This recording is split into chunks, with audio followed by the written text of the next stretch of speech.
Install. Yang bikin melek hukum memang Klinik Hukum Online. Selagi kamu di rumah, perluas wawasan kamu dengan online course Hukum Online. Platform pembelajaran hukum secara daring terbaru dari Hukum Online.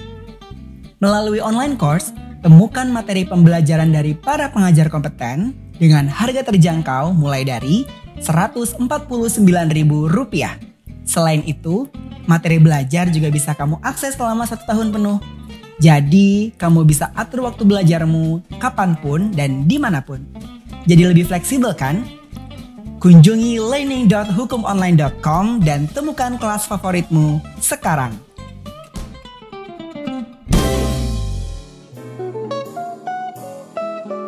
Selamat sore teman-teman followers Klinik Hukum Online dimanapun kalian berada. Selamat datang di Instagram Live kita pada sore hari ini tentang patuh aturan lalu lintas lebih aman di jalan raya. Nah, saya Saufa Tatakia selaku perwakilan dari tim Klinik Hukum Online akan memandu jalannya Instagram Live kita pada sore hari ini. Nah, bersama saya sudah ada Mas Abraham Rodo Suryono. Beliau merupakan Wakil Direktur dari Lembaga Bantuan Hukum Awarsaron Jakarta. Selamat sore Mas Rodo. Selamat sore Mas. Gimana kabarnya Mas? Baik-baik. Alhamdulillah. Silakan perkenalkan dulu diri Mas dan silakan menyapa followers Klinik Hukum Online. Oke. Selamat sore seluruh followers Hukum Online. Perkenalkan nama saya tadi yang sudah jelaskan bahwa Abraham Rodo Suryono. Saya selaku Wakil Direktur LBH Awarsaron Jakarta. Pada kesempatan ini saya ucapkan pertama-tama terima kasih untuk Klinik Hukum yang telah memberikan saya kesempatan untuk menyapa followers semua di sini, terkhususnya mengenai materi patuh aturan lalu lintas lebih aman di jalan raya, yang mungkin nanti akan sedikit saya singgung dalam materi hari ini. Pertama-tama sebelum saya masuk ke dalam materi, atau mungkin nanti sebelum dikasih pertanyaan trigger dari Mas Sofa, mungkin ada satu hal yang mau saya sampaikan, di mana itu terkait di mana saya dibesarkan di sini di LBH Awarsaron. Jadi mungkin ada yang bertanya-tanya LBH Awarsaron itu apa sih? Jadi LBH Awarsaron adalah lembaga bantuan hukum yang memang didirikan oleh Pak Hotma Sitompul, yang memang kalau kita tarik garis ke belakang adalah yang tujuannya untuk memberikan bantuan hukum kepada orang miskin yang teraniaya secara hukum. Jadi khususnya pada pemateri hari ini ya pastikan lalu lintas menyentuh juga untuk masyarakat. Awarsaron pun ya turun kembali hari ini ya lewat saya perwakilannya untuk setidaknya menyampaikan pemaparan materi lewat masalah-masalah yang mungkin nanti akan ada dipertanyakan baik dari moderator sendiri ataupun dari followers nanti. Itu sih. Oh iya teman-teman, tambahan nih Mas Rodo, LBH Awarsaron ini juga merupakan mitra Klinik Hukum Online yang sudah bermitra dengan kita selama bertahun-tahun. Nah, jadi teman-teman biasanya kalau suka buka klinik, nanti di sana ada banyak sekali jawaban-jawaban dari LBH Awarsaron. Oke, Mas Rodo bisa langsung kita ke topik pembahasan kita aja ya. Langsung saja. Okay. Pertanyaan pertama nih Mas, apa saja bentuk pelanggaran lalu lintas yang paling sering ditemui dalam kehidupan sehari-hari kita dan gimana aturan hukumnya sebenarnya? Silakan Mas. Oke, jadi sebelum kita membahas mengenai pertanyaan yang pertama, mungkin dapat saya jelaskan mengenai Undang-Undang Lalu Lintas dan Angkutan Jalan memang diatur dalam beberapa peraturan. Di sini mungkin dapat saya jelaskan ada di poin 1 Undang-Undang Nomor 22 Tahun 2009 tentang Lalu Lintas dan Angkutan Jalan atau disingkat ULLAJ. Yang kedua Undang-Undang Nomor 11 Tahun 2020 tentang Cipta Kerja. Yang ketiga Peraturan Pemerintah atau PP Nomor 80 Tahun 2012 tentang tata cara pemeriksaan kendaraan bermotor di jalan. Yang keempat, Peraturan Pemerintah Nomor 79 Tahun 2013 tentang jaringan lalu lintas dan angkatan jalan. Yang kelima, PP Nomor 30 Tahun 2021 tentang penyelenggaraan bidang lalu lintas. Dan yang keenam, mengenai Perma 12 Tahun 2016. Mengapa saya sampaikan sebelumnya peraturan-peraturan yang mengacu? Setidaknya biar followers di sini juga tahu memang semua aturan lalu lintas memang sudah ada aturannya, pakem-pakem tersendirinya. Di antaranya tadi yang 6 poin yang telah saya jelaskan tadi. Masuk ke dalam pokok pertanyaan pertama tadi, ditanya pelanggaran yang sering terjadi itu apa sih? mungkin dari database yang memang sudah kita penuhi dan kita pelajari, ada berbagai macam pelanggaran. Tapi yang paling sering di sini dirasakan mungkin dari mulai tidak menyalakan lampu, melanggar marka jalan, menerobos jalan lalu lintas, melawan arus, dan sampai di tidak memakai atribut lengkap. Nah, itu semua ada aturan hukumnya memang diatur nanti di UU LLAJ itu sendiri. Kita ambil data itu dari mulai tahun 2020 sampai dengan 2021 awal, baik dari media elektronik maupun dari media tertulis. Jadi kurang lebih sih permasalahan yang paling sering itu sih, di 5 itu tadi. Tidak menyalakan lampu, melanggar marka jalan, menerobos jalan lalu lintas, melawan arus, sampai tidak memakai atribut lengkap. Itu sih. Nanti mungkin mengenai hal teknisnya kalau ada pertanyaan-pertanyaan bisa saya langsung jawab berikut juga dengan pasalnya kali ya. Lalu selanjutnya mengenai tilang nih Mas, yang permasalahan yang sering dihadapi masyarakat juga. Kira-kira sebenarnya mekanisme tilang yang benar itu seperti apa secara hukum? Oke, tadi juga ada satu poin yang belum saya sampaikan tadi mengenai aturan yang tadi itu harus ada diatur di LLAJ dan memang besaran dendanya itu dari mulai 250.000 sampai dengan 1 juta tergantung dengan apa yang dilanggar. Oke, sekarang mungkin masuk ke materi selanjutnya terkait prosedur tilang ya. Sesuai dengan undang-undang juga udah diatur bahwa memang prosedur tilang itu yang memang kita sering lihat di jalanan itu memang ada prosedurnya tersendiri. Dari mulai siapa pelaku tilangnya, bagaimana cara pemeriksaannya, dan lokasi pemeriksaan itu sendiri. Dari kalau kita lihat siapa sih yang boleh menilang di sini, berarti kalau kita lihat undang-undang itu polisi atau PPNS atau petugas yang berwajib. Di situ dia wajib tuh mengenakan seragam, atribut, dan peralatan yang dapat dipindah-pindahkan. Jadi memang kewajiban itu memang nggak bisa disingkirkan. Memang harus ada tuh seragamnya dipakai, atributnya dipakai, peralatan yang dapat dipindah-pindahkan juga. Jadi nggak mungkin ketika mungkin followers di sini ada yang ditilang atau mungkin saudaranya atau mungkin sendirinya ditilang ya. Bukan polisi yang nilang nggak pakai baju, bukan PPNS juga main ditilang aja. Karena memang kita lihat prakteknya di lapangan juga terkesan orang yang awam hukum di sini banyak nih yang kita lihat juga di case-case kita sebelumnya. Ada yang ngaku-ngaku jadi polisi nih. Dia tilang-tilang aja, diambil tuh barang-barangnya. Tiba-tiba, begitu diusut orang itu melapor ke polsek atau polres terdekat, bener gak tadi saya tilang, handphone saya ditahan di sini, atau mungkin barang-barang saya ditahan di sini. Dicek, ternyata polisi bilang, itu bukan polisi tuh, gitu misalnya. Jadi mungkin, side pertama yang harus saya jelaskan adalah mengenai, memang polisi itu wajib pakai seragam, ada atribut lengkap, dan peralatan dapat dipindah-pindahkan untuk sesi penilangan itu. Selanjutnya setelah polisi itu menilang masuk ke pemeriksaan kendaraan bermotor. Jadi di situ harus ada pemeriksaan kendaraan bermotornya. Di dalam pemeriksaan itu tersebut juga ada surat perintah. Biasanya kan orang sering tuh nanya, ini dasarnya apa sih? Ya dasarnya itu adalah surat perintah. Surat perintah itu harus memuat beberapa hal. Di antaranya alasan dan pola pemeriksaan kendaraan bermotor itu apa? Lalu waktu pemeriksaannya seperti apa? Tempatnya di mana? Penanggung jawab dalam pemeriksaan itu sendiri gimana, dan daftar petugasnya. Jadi misalnya followers ada yang ditilang mungkin ya, nanti lihat nih mana nih suratnya nih, surat perintahnya mana, dilihat di surat perintahnya. Mungkin tadi ada poin-poin yang tadi saya sebutkan pasti wajib harus ada di situ, karena memang itu udah aturan bakunya. Selanjutnya setelah diperiksa kendaraan bermotornya, lokasinya juga biasanya di tempat yang tidak mengganggu keamanan, tidak mengganggu keselamatan, tidak mengganggu ketertiban, dan juga tidak mengganggu kelancaran lalu lintas. Jadi nggak mungkin ditaruh tempat-tempat orang mau nilang di pinggir-pinggir tiba-tiba jadi bikin macet gitu misalnya. Atau mungkin di tempat gelap nggak kelihatan dibuat nilang, nggak mungkin juga. Karena di sini juga ada dijelaskan lokasi pemeriksaan tersebut wajib membuat tanda. Artinya wajib membuat tanda yang minimal 50 meter sebelum lokasi pemeriksaan. Jadi memang dari jauh tuh kisaran 50 meter kita sudah lihat nih, oh jadi ada pemeriksaan di depan nih, kita maju aja nih gitu loh. Bukan yang dadakan tiba-tiba dipalang tuh nggak mungkin gitu loh. Sampai misalnya yang tadi saya bilang, tadi sempat saya singgung, kalau malam hari dibuat ada pemeriksaan, artinya membuat tanda atau lampu isyarat. Dan pakai mungkin rompi yang memang ada garis-garis terangnya. Jadi antara pas ditilang, oh lihat nih memang ada aparat yang memang mau tilang gitu loh. Nanti dari prosedur hasil tilang tadi keluarlah yang namanya, kalau mungkin followers di sini pernah ditilang tuh ada 2 kertas, satu warnanya biru, satu warnanya merah. Nah itu sebenarnya sih kalau kita secara sederhana sih gambarkan ketika dikasih yang merah itu berarti si pelanggar tidak menerima atas penilangan yang dilakukan. Tapi kalau yang biru itu memang si pelanggar itu menerima, oh benar nih saya salahnya A, dengan aturan dan ancaman hukumnya sekian, dendanya sekian, nah, nanti saya bayar dendanya nanti saya bayar di persidangan gitu loh. Saya titipkan atau mungkin saya ikut sidang. Itu nanti semuanya ada di hasil pemeriksaannya. Dari mulai nanti diterbitkan surat tilang, ditandatangani nanti sama petugas dan juga orang yang ditilang, sampai nanti petugas tadi yang saya bilang menyerahkan kertas merah atau kertas biru.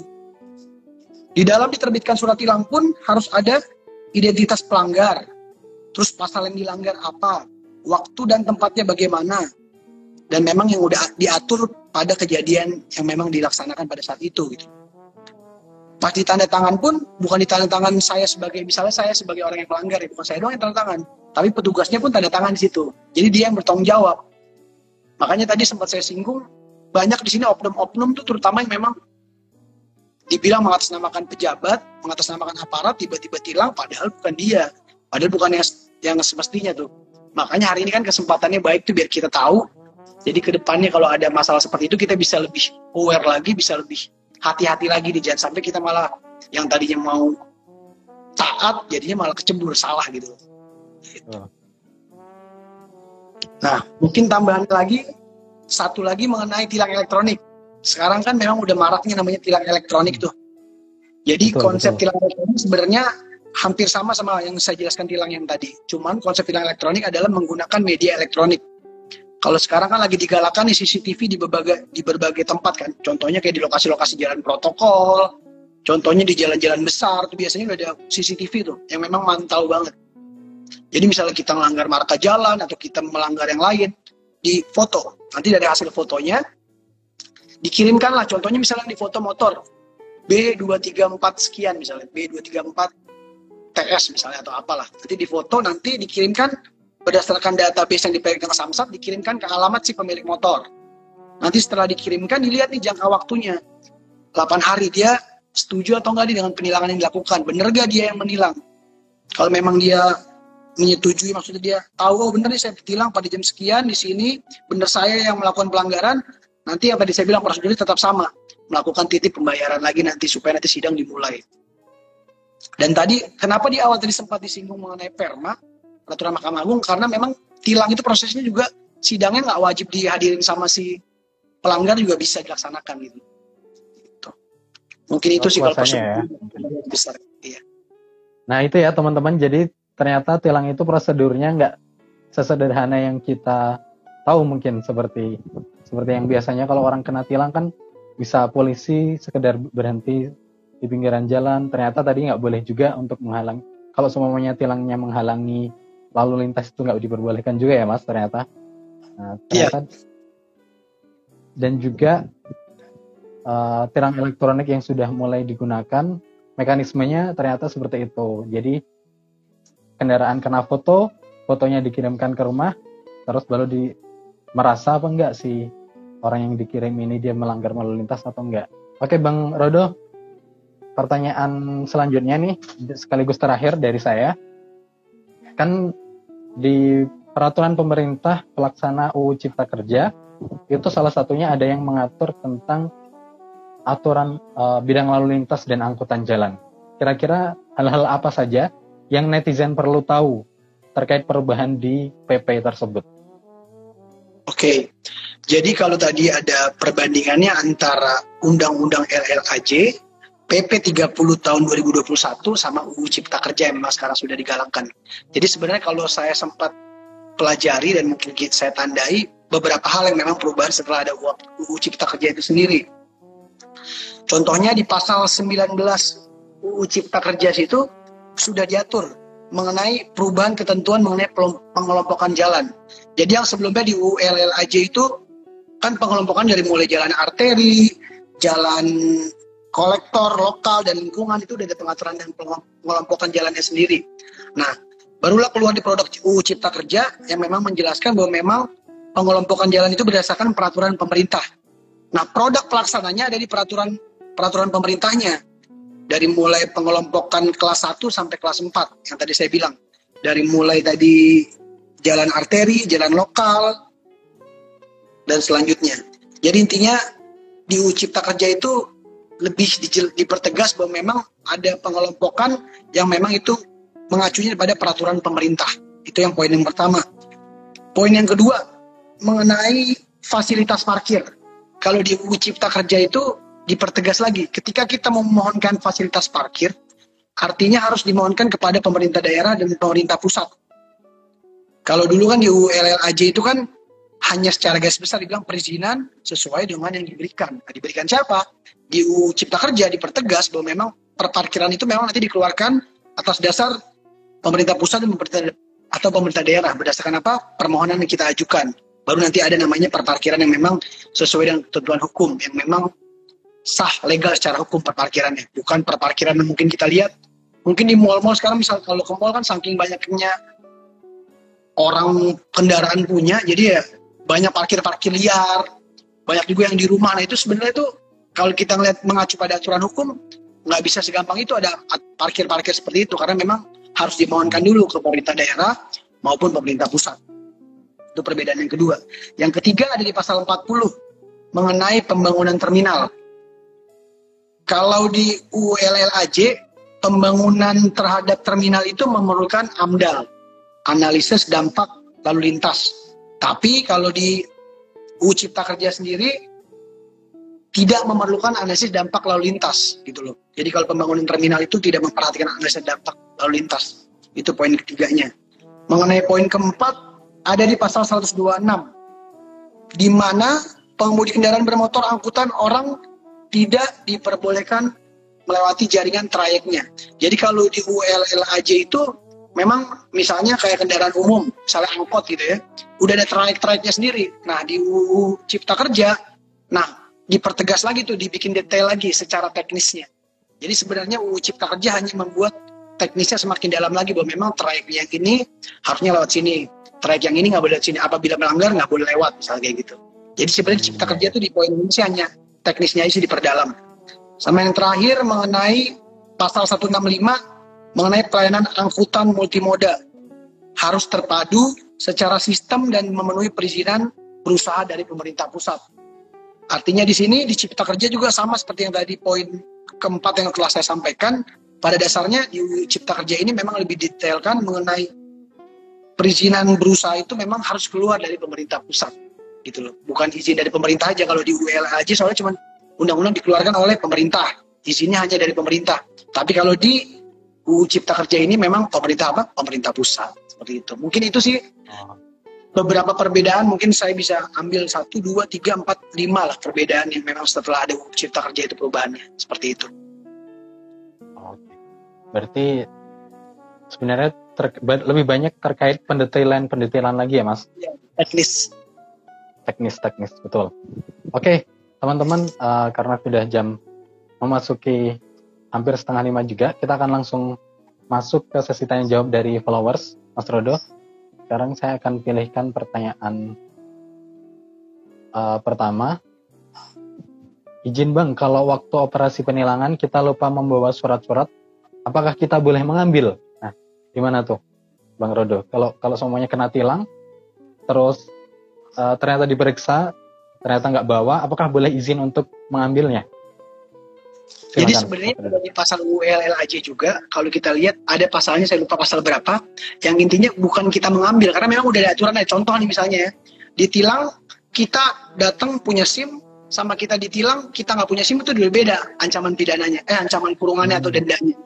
Contoh misalnya kalau misalnya kita ditilang dalam keadaan kita nggak punya SIM, artinya kita bisa kena kurungan atau mungkin denda sampai 1 juta kalau kita nggak punya SIM. Tapi kalau nyatanya kita punya SIM tapi tidak dibawa gitu, bisa ditunjukkan, tetap juga kena sanksi juga, tetap juga kena denda juga. Jadi kalau memang ditanya tadi boleh nggak dibawa, diambil, boleh, tapi tetap kena, ada pasal memang yang mengatur gitu, tetap kena gitu loh. Ya. Itu contoh sederhana sih gitu. Berarti nggak membawa sendiri itu merupakan pelanggaran hukum ya, Bang? Iya. Membawa sendiri. Karena kan ketika kita udah memakai kendaraan, otomatis kita punya kewajiban penuh untuk bawa tuh surat-surat terkait kendaraan, terkait legalitas kita sebagai pengendara dan sebagainya gitu. Oke, jadi seperti itu ya, teman-teman. Jadi kewajibannya itu bukan hanya kewajiban mempunyai surat yang sah, tapi kewajiban untuk membawa ketika mengendarai kendaraan bermotor. Oke, selanjutnya ada pertanyaan selanjutnya nih Bang, tentang tilang elektronik. Iya. Bang Rodo mau nanya pengaturan tentang CCTV bagaimana? Apakah efektif? Silakan Bang Rodo. Oke, itu yang nanya tuh saya kenal banget. Jadi selama ini kan memang kan ditanya apakah efektif atau tidak. Selama ini memang sudah berjalan, tapi namanya baru prosedur, mekanismenya baru dibuat ya, memang butuh proses lah. Kalau dibilang efektif atau tidak ya, semuanya kan nggak instan ya. Tapi namanya kita udah memasuki era yang digital nih sekarang, zaman sekarang ya, pastinya nanti akan efektif. Contohnya misalnya sekarang kan lagi banyak digaungkan atau digalakkan oleh Kapolri sendiri atau polisi sendiri bahwa memang naruh tilang elektronik di mana-mana, CCTV di mana-mana. Jadi efektif nih. Bahkan Kapolri sendiri pernah mengeluarkan pernyataan bahwa memang nantinya polisi yang di jalan itu dia nggak perlu lagi tuh nilang-nilang. Dia tinggal mengatur lalu lintas aja gitu loh. Jadi kalau tadi kembali ke pertanyaan yang awal, apakah efektif? Mungkin pada suatu waktu yang tepat nanti akan efektif karena memang tujuannya baik. Cuman memang proses yang harus dilalui itu memang butuh bertahap gitu loh. Kalau menurut saya seperti itu. Oke, jadi berproses semuanya ya Mas.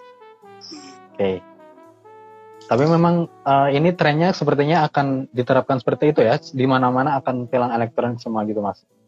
Iya, tapi sekarang baru di kota-kota besar sih ya, kayak Jakarta, mungkin kayak Surabaya mungkin nanti ya. Betul, betul. Solo, kalau yang masih kecil-kecil belum sih. Betul. Infrastrukturnya juga ya. Iya, infrastrukturnya juga. Selanjutnya nih Mas, kita ke pertanyaan selanjutnya. Mau tanya, apa tempat menilang itu hanya bisa di jalan yang ada garisnya? Kalau yang tidak bergaris, tidak bisa. Maksudnya garis apa nih? Dipertegas garisnya maksudnya nih? Tadi kan sudah dijelaskan ya. Sebenarnya mungkin saya analogikan tuh garisnya tuh kayak mungkin ada tempat tersendirinya ya, gitu loh. Ada garisnya misalnya. Sebenarnya sih bukan kita mengacu pada garis atau tempatnya, tapi memang tadi yang lokasi pemeriksaan tadi yang sudah saya jabarkan tadi harus memperhatikan mengenai keamanan, keselamatan, ketertiban dan kelancaran lalu lintas. Jadi kalau ditanya terlalu di garis itu kayaknya pertanyaannya masih universal ya. Pada intinya sih sebenarnya selama tidak melanggar dan mengganggu keamanan, keselamatan, ketertiban dan kelancaran, lalu memang ada aturan yang tadi saya bilang harus ada 50 meter sebelumnya. Terus kalau misalnya malam penindakannya itu harus pakai atribut dan memang ada sign-sign khususnya. Menurut saya tetap harus dijalankan dan memang bisa dijalankan seperti itu sesuai ketentuan yang memang sudah ada. Gitu. Ya, berarti nggak ada khususnya sih. Ya, intinya sesuai ketentuan yang sudah dijelaskan tadi ya Mas. Ya. Oh, ini ada pertanyaan menarik juga ini Mas. Apakah dengan telat membayar pajak kendaraan, polisi dapat melakukan tilang? Nah, gimana Mas? Apakah pajak seperti itu bisa dilakukan tilang juga? Jadi sebenarnya mengenai keterlambatan pajak itu, saya jawab nih buat pertanyaan followers tadi, mengenai keterlambatan pajak itu sebenarnya itu juga masuk dalam aturan namanya penilangan. Jadi sebenarnya yang salah karena surat STNK itu sudah tidak berlaku lagi. Semenjak pajak itu nggak dibayar kan berarti kan udah nggak legal lagi tuh ya. Mungkin kalau bisa followers ini baca-baca artikel, ada juga artikel yang memang membahas kayak gitu. Jadi ada pernah orang nih ditangkap karena memang pajaknya mati. STNK pajaknya mati. Terus dia ngajuin pra-peradilan atau upaya hukum lah intinya. Pada pra-peradilan memang dikalahkan karena memang diputuskan di situ, dipertegas bahwa memang ketika pajak tidak dibayarkan berarti dia melanggar, otomatis legalisasi atas STNK-nya itu nggak berlaku lagi. Jadi memang ada pasal yang mengacu untuk dilakukan penilangan. Gitu loh. Udah pernah juga di upaya hukum. Jadi memang dulu banyak juga pertanyaan sih kayak gitu, bilang kayak, wah kalau pajaknya belum bayar, itu kan beda dong. Itu kan nggak ngaruh, pajak kan bayarnya kemana? Tapi berdasarkan tadi saya bilang, jadi nggak legal lagi deh setelah pajaknya itu nggak dibayarkan, otomatis bisa dilakukan penilangan. Seperti itu Mas. Oh, jadi pelanggarannya bukan karena nggak bayar pajaknya, tapi karena pajak itu nggak bayar pajak menyebabkan suratnya nggak sah gitu ya Mas? Ya. Oke. Seperti itu. Oke, next question dari follower selanjutnya. Jika motor bekas ditilang gunakan CCTV, apakah surat tilang sampai ke pemilik baru? Gimana itu, Mas? Jadi gini, kalau ditanya motor bekas kan sama kayak dari pertanyaannya agak universal ya. Tapi misalnya nih ya, saya analogikan motor bekas itu memang dibeli, memang ada surat-suratnya lengkap, ada plat nomornya jelas. Pasti nanti Samsat memang punya database, atau mungkin aparat setempat punya database yang memang dikirimkan. Tapi kalau memang belum balik nama, pasti tadi dikirimkan ke alamat yang lama toh. Cuman kan tadi, seperti tadi keterangan saya yang sebelumnya tadi, ketika dikirimkan itu tilang ke alamat yang bersangkutan akan dikonfirmasi, bener gak nih pelanggaran dilakukan oleh si X atau si Y. Sama lagi nih, ada mungkin kalau pernah baca artikel lagi, ada penilangan yang dilakukan, jadi ada di Jakarta, nggak terima nih dia ditilang, karena apa? Pas di jalan protokol itu bukan dia yang bawa motor nih, bukan dia yang bawa mobil gitu. Yang bawa mobil itu orang lain, dikirimkan ke alamat dia, padahal bukan dia yang bawa. Meskipun kepemilikan masih punya dia, tetap juga dipersalahkan, karena apa? Dalam jangka waktu 8 hari tadi itu, si pemilik dari mobil tersebut atau yang dapat surat itu harus konfirmasi nih, pemberitahuannya bener gak ini, saya yang melakukan ini gitu loh. Kalau memang benar berarti harus dibayar dendanya seperti mekanisme yang tadi saya bilang, entah mungkin nitip denda atau mungkin ikut persidangan gitu sih.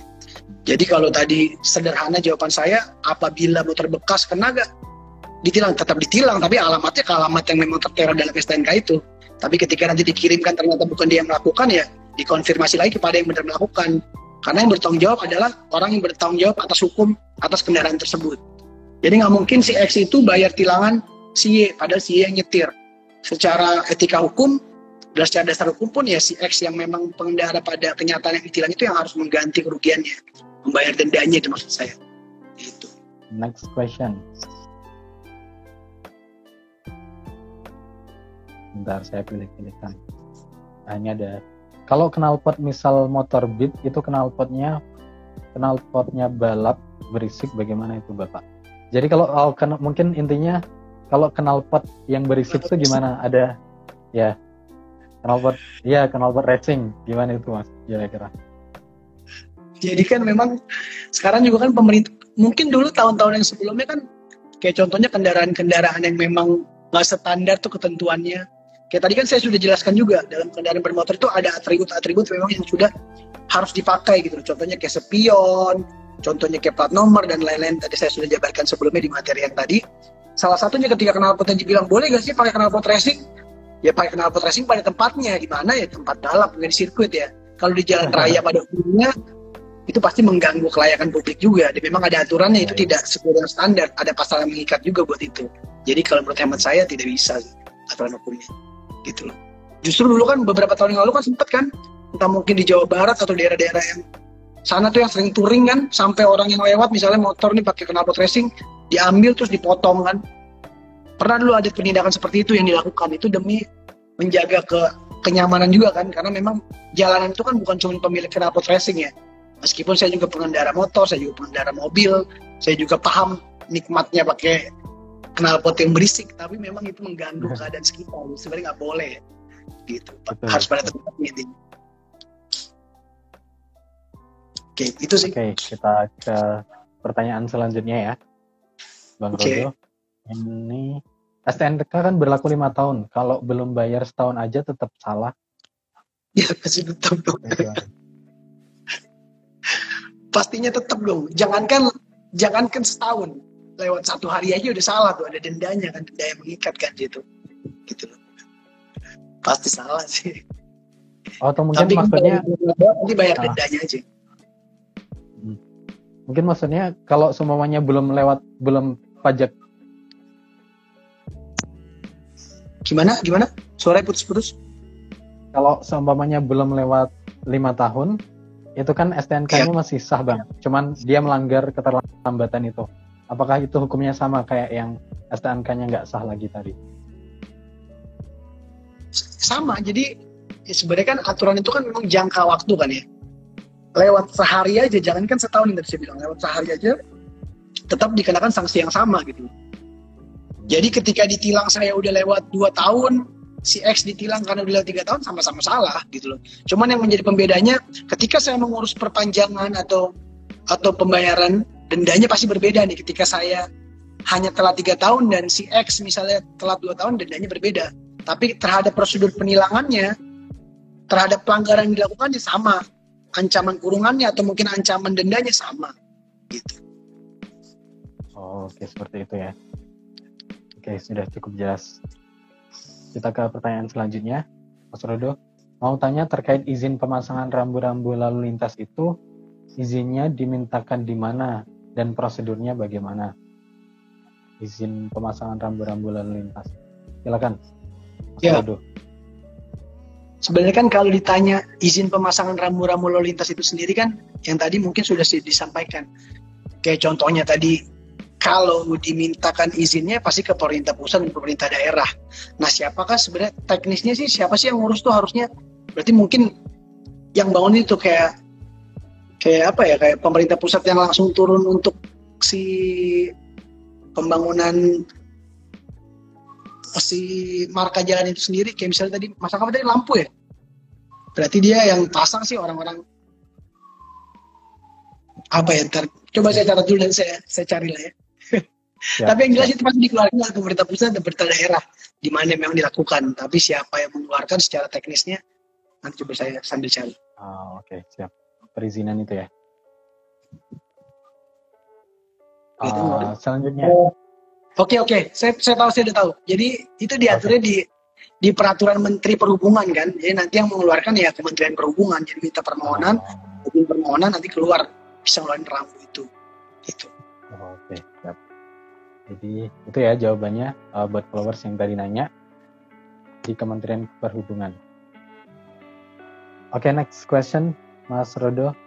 Kalau terlibat kecelakaan dengan orang yang melanggar, bagaimana hukumnya?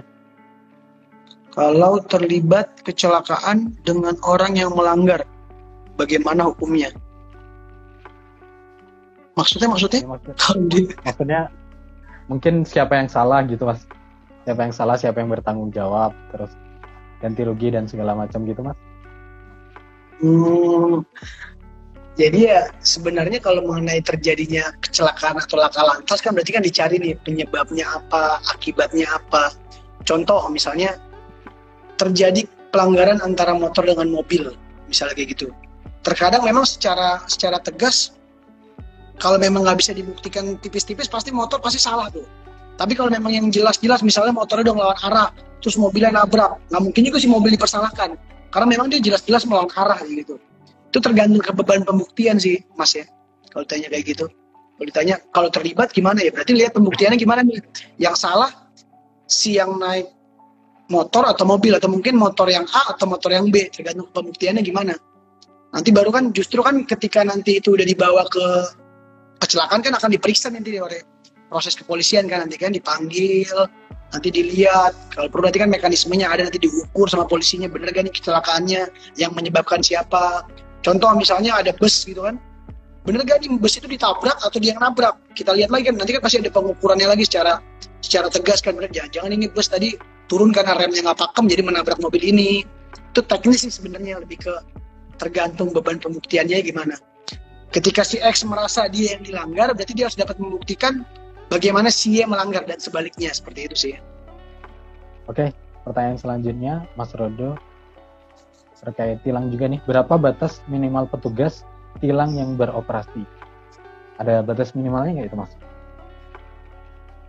Kalau itu udah ke teknis ya sebenarnya, tapi minimal mungkin di antara 5. Saya nggak bisa menerka sih ya sebenarnya, tapi karena memang di aturan undang-undang itu tergantung surat perintah penugasannya, gitu loh. Tapi nggak mungkin sih di 2 atau 3 orang sih, nggak mungkin, pasti lebih dari itu sih, gitu loh, di lokasi. Oh iya. Itu lebih ke aturan teknis sih, tergantung dengan surat perintah tugas yang tadi, gitu loh. Surat perintah tugas melakukan penilangan itu. Oke, baik.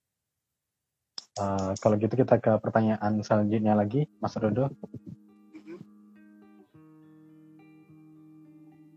Bagaimana pasal untuk pengendara yang menerobos lampu merah dan menimbulkan korban? Nah, gimana itu pasalnya kira-kira, Bang? Jadi kalau di sini kan masih termasuk UU LLAJ kan ya. Jadi ketika ada pengendara yang menerobos lampu merah dan kemudian menimbulkan korban, kita lihat lagi nih penerapannya gimana. Biasanya dari UU LLAJ itu nanti kronologisnya akan dibuat, nih kejadiannya gimana nih. Kenapa si motor yang menerobos lampu merah ini nabrak si orangnya, misalnya kita analogikan si X. Ketika ditabrak itu, dia benar-benar berada pada posisinya. Tapi kalau ini kan tadi udah nyata-nyata kan dibilang bahwa memang dia menerobos lampu merah. Artinya dia secara hukum telah salah nih menerobos lampu merah. Sampai akhirnya menimbulkan tabrak itu kan. Nah, kita lihat lagi nih. Contohnya misalnya, ada juga kan diatur di KUHP, misalnya kecelakaan atau mungkin kealpaan mengakibatkan luka atau mengakibatkan kematian. Ada memang pasal-pasal yang mengatur lagi, lebih dalam lagi. Jadi, mungkin kalau saya tarik secara sederhana adalah beban pembuktian yang membuktikan ketika memang kecelakaan itu disebabkan oleh memang pemotor yang memang melakukan tindak lalu lintas yang memang tidak sesuai gitu loh, kayak tadi menerobos lampu merah, dan faktanya memang menimbulkan kerugian bagi si korban, baik itu material maupun imaterial, nanti dapat dibuktikan nih, bisa kena sanksi pidana juga, bisa juga nanti digugat perdata. Kayak contohnya misalnya ada kasus di dalam undang-undang lalu lintas itu kan sendiri diatur kan di pasal di nomor 22 tahun 2009, dia menerobos lampu merah dapat dikenakan pidana 2 bulan dengan denda Rp500.000.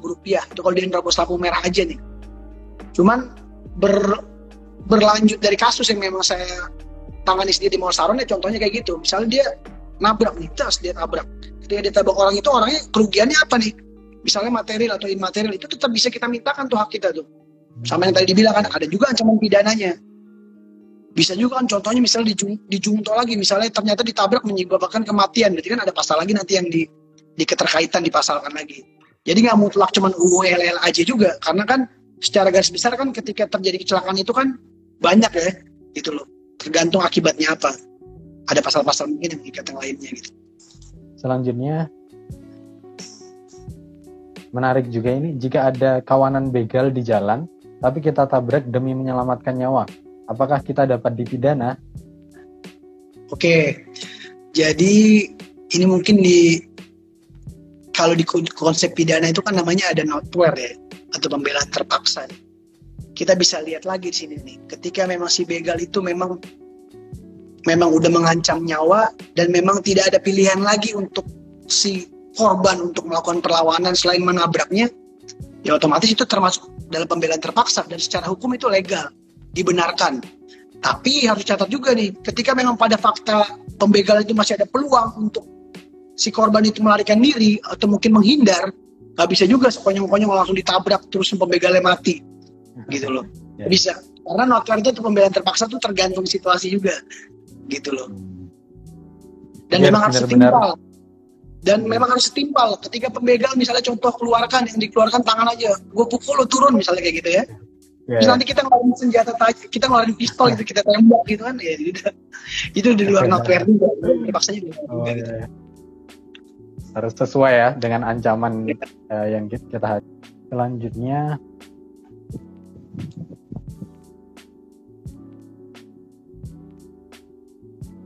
bolehkah pihak polisi yang bukan dari divisi Portlantas menilang motor yang kondisi pajaknya mati? Nah, mungkin lebih ke kewenangan divisi yang bukan Portlantas itu, Longgino. Apakah berwenang untuk menilang juga?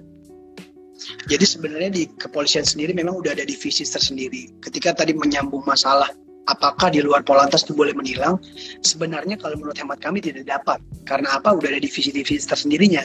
Dan juga kan penilangan itu kan berdasarkan apa? Surat perintah. Jadi nggak mungkin saya, meskipun saya polisi, saya tilang orang gitu. Padahal saya bukan orang lantas dan saya bukan punya kewenangan atas surat perintah yang dikeluarkan tadi gitu. Jadi nggak sembarang bisa ngeluarin lagi meskipun polisi gitu. Oh, oke. Oh, jadi lebih ke kewenangannya ya. Sudah ada pembagian masing-masing divisi gitu ya, Mas? Iya, dan ada surat perintahnya juga. Oke, pertanyaan ini mungkin pertanyaan sebelum terakhir nih, Mas. Karena waktu kita hampir jam 5. Ancaman pidana terhadap orang yang menyeberang sembarangan secara tiba-tiba, kemudian ia tertabrak motor. Nah, kira-kira menyeberang sembarangan itu sendiri ada ancaman pidananya nggak itu, Mas? Oke.